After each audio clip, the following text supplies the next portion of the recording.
At tungkol naman po doon sa mga sikanhan po na pagkabili ng kanilang mga motor, ay kailangan nyo lang po magdala ng deed of sale. Kailangan po guys, nakanotarize po yon. Take note lang po guys, kung sakaling wala po kayong NBI clearance at police clearance, pwede naman pong to follow yan. So ano naman po ang age qualification na pwede po dito?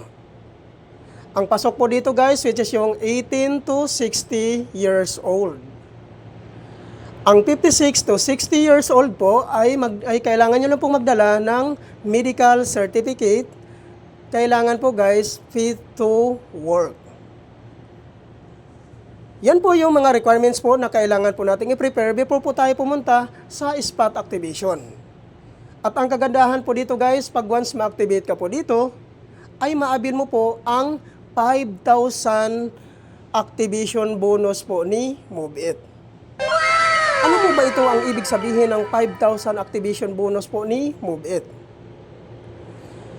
Ang ibig sabihin nito guys, pag once ma-activate ka nga po dito, ay makaka-receive ka po ng 1,500 gift check po.